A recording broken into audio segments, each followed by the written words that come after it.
Hey, what's up guys? I just got done doing this workout. It's really nice to get a good sweat going. It's called Hiit-Jitsu. We're going with a corny name today. Hit stands for high intensity interval training.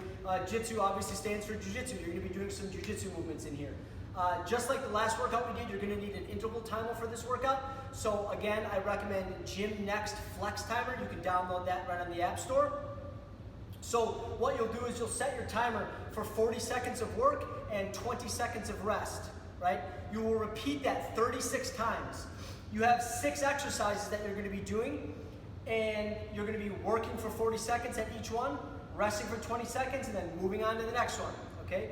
You'll go through all of these 6 times through, so it ends up being 36 minutes. Okay? The exercises that you're going to be doing are burpees. So for burpees, I always want to start in this extended position. So my hips are forward, my chest is out, my shoulders are back. I'm going to plant my hands on the ground, jump my feet back, jump my feet forward, and then jump.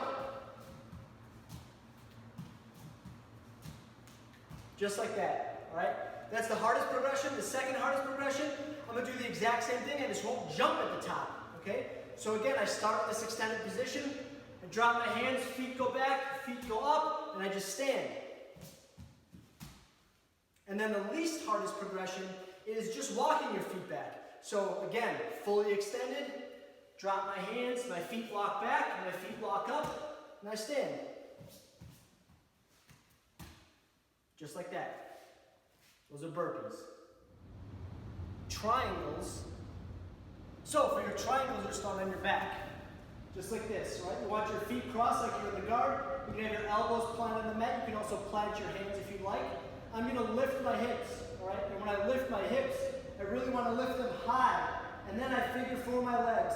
So my ankle is all the way in my knee pit, right? And I bite my heel down, okay? I drop my hips, and then I do the other side. So make sure that every rep, your hips are lifting high, okay?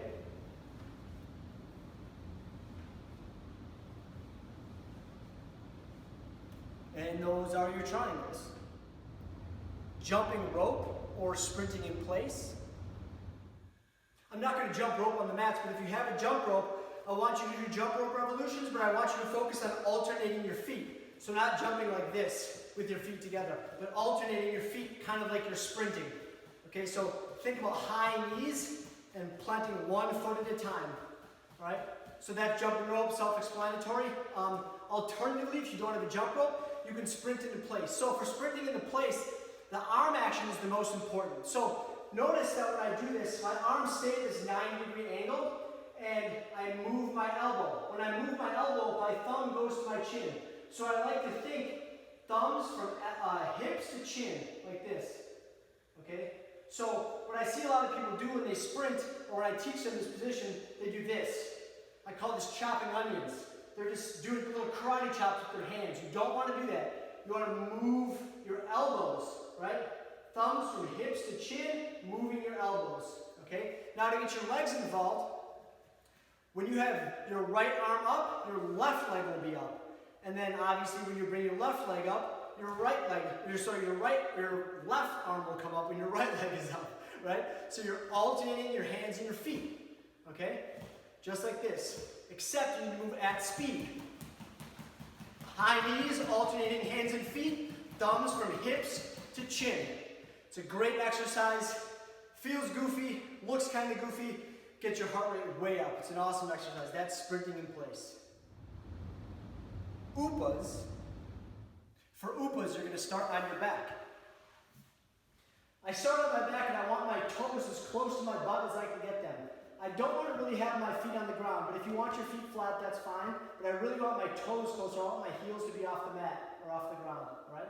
Now, I'm going to bridge over one shoulder, and my opposite hand is going to touch. See how high my hips are lifted? Okay, and then I go back down. And then I go to the other side. So I go to one side, and then the next. Lifting my hips as high as I can on every single rep. All the way over the shoulder. I'm looking and pointing over my shoulder. Lifting my hips as high as I can.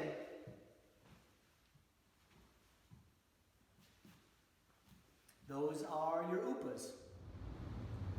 skaters. For skaters, I'm going to start in this wide-legged stance. All right? And now I'm going to shift all my weight to my right foot. I'm going to touch right in front of my right foot with my left hand. When I do that, my left foot will come off of the ground or off of the mat. So I shift my weight and I touch. All right? Now I replicate the same position on the other side. So I jump, I touch in front of my foot, just like this. So I'm doing a little hop from one foot to the next. Right? I only have one foot on the ground at all times. If it's too challenging to do a little jump, then you'll just step. Right? I just take a step, always touching in front of my foot with the opposite hand. Again, to make it harder, you just make it a jump. If you want to make it really hard, you just jump higher and farther. All right? Those are your skaters. And finally, Rickson Sit-Ups. All right, for Rickson Sit-Ups, what you want to do is you want to be on your back. And I'm going to have my feet crossed like I'm in the guard. Rickson can do this like with his legs spread all the way open. I'm not that flexible. If you are, feel free to do it. It's very challenging. But I want to have my feet crossed like I'm in the guard. So what I'm really doing here is I'm doing cross chokes. Okay? So I'll let my legs down so you can see. I'm sitting up and I'm reaching like I'm doing cross chokes inside the collar of someone's gi. Just like this. Right? But I have my feet off the mat and my knees in towards my chest. And what I really need to do is I need to reach. So you should really feel the contraction in your core when you're doing this. If you're not feeling the contraction, you're not sitting up high enough. I don't want to just do this. All right? This is nothing. Okay? I'm not doing any work here. I'm just lifting my arms. You need to sit your whole body up. You should feel a contraction in your core. That's very important that you feel that. Don't cheat yourself and be lazy.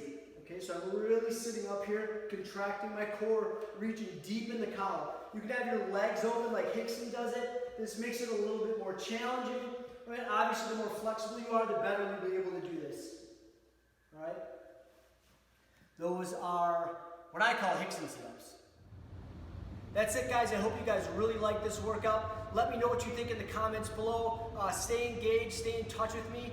If you want to film this and post it on social media, do that. And as always, tag us at CTA Madison. I hope you guys love this. Have fun. Enjoy the rest of your day. Thanks so much.